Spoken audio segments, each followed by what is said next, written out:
और प्यारे मित्रों, आज हम बात करने वाले हैं रसशास्त्र एवं वैशाली कल्पना के अंतर्गत अनुपान और सहपान। आपके सिलेबस में है, इसको हम लोग बोलते हैं एडजुएंट, है ना। तो देखते हैं क्या है अनुपान, क्या है सहपान और अनुपान के लाभ क्या होते हैं, अनुपान के नियम क्या होते हैं, उसके बारे में बात करेंगे। तो सबसे पहले देखेंगे अनुपान की परिभाषा, अनुपान किसे कहते हैं या सहपान किसे कहते हैं, और अनुपान और सहपान में थोड़ा अंतर भी देख लेंगे यहाँ पर। तो यहाँ पर देखेंगे टोटल 3 डिफिनेशन दी हुई है, 1 2 3, है ना। पहले वाले में देखेंगे तो ये दो जो है, पहला और दूसरा क्या है, अनुपान को इंडिकेट करता है। जो तीसरा है जिसको हम लोग थोड़ा सा अलग कर ले, तीसरा वाला पॉइंट जो है हम लोग का, ये सहपान को इंडिकेट कर रहा है, डिफाइन कर रहा है। तो देख रहे होंगे कि यहाँ पर पहले परिभाषा देख लेते हैं अनुपान की।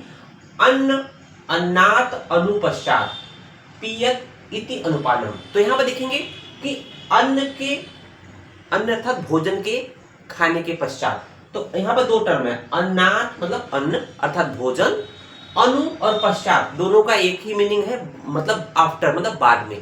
अनु और पश्चात का दोनों का मतलब क्या होता है, बाद में। अर्थात अन्न के खाने के पश्चात या भोजन के खाने के पश्चात जो पिया जाता है, जो पेय पदार्थ, जो लिक्विड द्रव्य पिया जाता है, उसको हम लोग क्या बोलते हैं, अनुपान कहते हैं। इति अनुपानम अर्थात अन्न या भोजन के करने के पश्चात जो पेय पदार्थ पिया जाता है उसको हम लोग अनुपान कहते हैं। ये पहला पॉइंट हो गया अकॉर्डिंग टू डल्लर ने बोला है।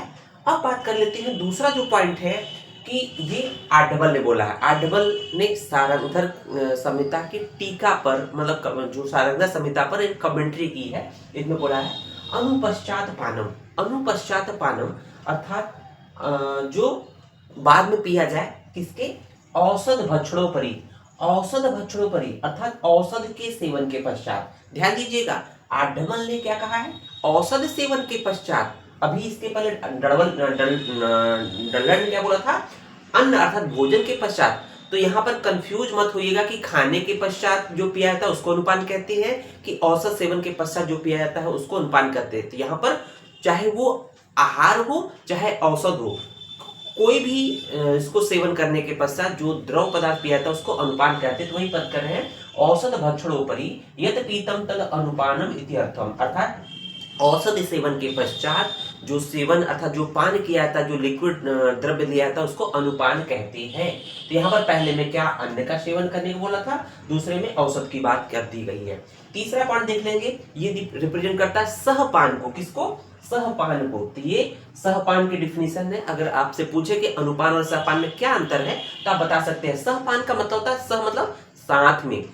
अभी देखिए अनु का मतलब होता है पश्चात, है ना। तो यहाँ पर आएगा सह मतलब साथ में। तो क्या है कि तदरुघग्न वैसज्यम वैसज्य से अनुपीयते यच्च सहायकारी स्याद अनुपानम तद उच्यते। हालांकि अनुपान और सहपान बहुत अंतर नहीं है, यहाँ पर टर्म अनुपान ही आया है, लेकिन वो थोड़ा सा अलग है प्रक्रिया। यहाँ पर दोनों परिभाषा में बाद में अर्थात औषध या अन्न के सेवन के पश्चात पिया जाता था, लेकिन यहाँ पर क्या है, घृत शहद आदि द्रव्यों को।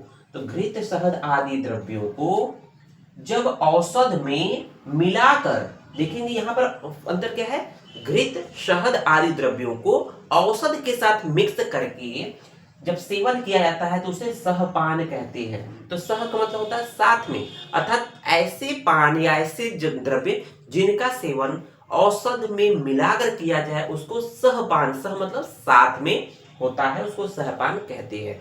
तो उम्मीद है ये तो समझ में आएगा कि अनुपान और सहपान में बेसिक डिफरेंस मिल गया होगा। अब आइए बात कर लेते हैं कि उचित अनुपान से लाभ। तो उचित अनुपान अगर कोई व्यक्ति कर रहा है तो उसको क्या क्या लाभ मिलेंगे। तो यहाँ पर चरक ने उचित अनुपान से 3 लाभ बताए हैं। क्या, शीघ्र तृप्ति करने वाला। तृप्ति करने का मतलब होता है कि जैसे उसके अंदर सेटिस्फैक्शन हो जाएगा, जैसे बहुत प्यास लगी है या उस पर्टिकुलर बीमारी में पर्टिकुलर अनुपान की आवश्यकता है औषध के पश्चात, तो शीघ्र ही उसका लाभ मिलेगा, उसको बोलते हैं शीघ्र तृप्ति करने वाला। दूसरा है आयु एवं बल को वृद्धि करने वाला। तो क्या है कि हम अनुपान का सेवन कहीं ना कहीं कोई बीमारी में कर रहे हैं, अगर बीमारी डोमिनेंट हो जाएगी तो क्या हो जाएगा, व्यक्ति मतलब कि उसके आयु कम हो जाएगा, बल कम हो जाएगा। लेकिन प्रॉपर औषधि लेने के पश्चात प्रॉपर द्रव्य अनुपान ले लेंगे तो क्या होगा, आयु और बल की वृद्धि करने वाला हो जाएगा। आहार को सुपूर्वक पचाने वाला, तो ये तीसरा है, आहार को सुपूर्वक पचाता है उसको, ये है उचित अनुपान से लाभ चरक ने बताए हैं। अब बात कर लेते हैं कि इसी के क्रम में अनुपान की विशेषता या अनुपान का लाभ या अनुपान का महत्व सारंगधर ने क्या बताया, ये वेरी वेरी इंपॉर्टेंट है, ध्यान दीजिएगा। औषध सेवन पश्चात अनुपान लेने पर, है ना, जैसे एक एग्जाम्पल दिया है किस तरह से अनुपान शरीर में कार्य करता है। जैसे तेल के ऊपर जल की बूंद डालने पर, जैसे हम लोग देखते हैं तेल, एक पात्र में तेल रखा हुआ, उसमें जल की कुछ बूंदें डाल देंगे तो क्या होगा, जल की बूंद जो है संपूर्ण तेल में फैल जाएगी। अगर मान लीजिए कोई पात्र है ना, कोई पात्र हमारे पास है, उसमें तेल ले लिया, सरसों का तेल ले लिया, तिल का तेल ले लिया, उसमें 2-4 बूंदे जल की डाल देंगे तो देखेंगे जल एक जगह स्थिर नहीं रहेगा, वो संपूर्ण पात्र में चारों तरफ फैल जाएगा। तो वही कह रहा है, जैसे तेल के ऊपर जल की बूंद या ड्रॉप डालने पर वह क्षण मात्र में, मतलब तुरंत ही संपूर्ण जल के ऊपर फैल जाता है, प्रसारित हो जाता है, उसी प्रकार सम्यक अनुपान औषधि को, उसी प्रकार औषधि सेवन के पश्चात जब अनुपान करते हैं तो वो अनुपान क्या करता है, औषधि को संपूर्ण शरीर में फैला देती है, अर्थात जहां जहां जरूरत है उस मेडिसिन की वहां वहां वो सेल्स पर्टिकुलर उसको एक्सेप्ट कर लेती है। उसी प्रकार सम्यक अनुपान औषधि को बलपूर्वक शरीर के सभी अंगों में फैला देता है या पहुंचा देता है। तो समझ में आया, ये बात सारंगधर ने कही है, ध्यान दीजिएगा, इंपॉर्टेंट पॉइंट है। अब देखेंगे उत्तम अनुपान किसे कहते हैं या उत्तम अनुपान के डिफिनेशन क्या है। अगर देखा जाए तो ये बहुत ही इंपॉर्टेंट है, चरक ने दिया हुआ है, आपके मल्टीपल चॉइस क्वेश्चन में पूछा जाता है कि बेस्ट अनुपान क्या होता है, उत्तम अनुपान क्या होता है, श्रेष्ठ अनुपान क्या है। जो पेय पदार्थ लिक्विड पदार्थ के अनुपान है, जो पेय पदार्थ आहार के विपरीत गुण वाला हो। ध्यान दीजिएगा, अनुपान की विशेषता बताई है, अनुपान का उत्तम अनुपान के कुछ पॉइंट बताए हैं चरक ने कि जो पेय पदार्थ आहार के विपरीत गुण वाला हो, जो आहार का गुण है ना, जैसे आहार क्या है, मान लीजिए आहार क्या है, उष्ण है, तो जो अनुपान ले रहा है वो शीत होना चाहिए। अगर मान लीजिए आहार गुरु है तो अनुपान कैसा होना चाहिए, लघु होना चाहिए।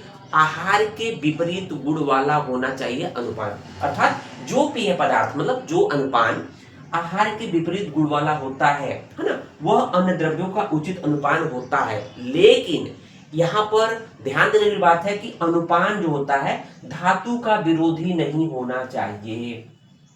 तो आपने यहाँ तो कह दिया कि जो अनुपान है वो आहार के विपरीत गुण वाला होना चाहिए, है ना। जैसे मान लीजिए आहार क्या है, गुरु है, शीत है ना, गुरु है, शीत है इत्यादि है, तो अनुपान कैसा होना चाहिए, गुरु जगह पे लघु होना चाहिए, शीत जगह पे उष्ण होना चाहिए, ये बेस्ट अनुपान है। लेकिन ये जो अनुपान है धातुओं का विरोधी न हो, अर्थात धातुओं का नाश करने वाला न हो, ये टर्म कंडीशन रख दिया है कि वह अनुपान बेस्ट होता है जो आहार का विपरीत गुण वाला हो, परंतु धातु विरोधी न हो, धातुओं का विरोध करने वाला न हो, वो उत्तम अनुपान या श्रेष्ठ अनुपान होता है। अब देखते हैं अनुपान के कुछ गुण की बात कर लेते हैं। सुश्रुत ने जो बताया वो छोटा सा पॉइंट है। देखिए कि अनुपान सेवन करने के पश्चात वो अनुपान क्या होता है, रोचक होता है, अर्थात रुचि उत्पन्न करता है, खाने पीने में वृद्धि करने वाला होता है, शरीर को मोटा ताजा करने वाला होता है, वृक्ष होता है, पौरुष शक्ति का बढ़ाने वाला होता है, तृप्ति कारक अर्थात जो तृप्ति उत्पन्न करता है, मृदु कारक शरीर में मृदुता उत्पन्न करता है, श्रम और क्लम को दूर करने वाला, देखेंगे बहुत थकावट रहेगी, शारीरिक थकावट और मानसिक थकावट को दूर करने वाला होता है, दीपन अर्थात शरीर में जठराग्नि को प्रदीप्त करता है, पिपाशा नाशक, पिपाशा शामक मतलब जो प्यास लगी होती तो भी समाप्त हो जाती है, और बल और वर्ण को बढ़ाने वाला होता है। तो ये कुछ छोटे से पॉइंट था अबाउट अनुपान। तो अनुपान के बेस्ट अनुपान क्या होता है, तो जो अनुपान या जो द्रव पदार्थ आहार का विपरीत गुण वाला हो लेकिन धातुओं का विरोधी न हो, वह बेस्ट अनुपान होता है। धन्यवाद।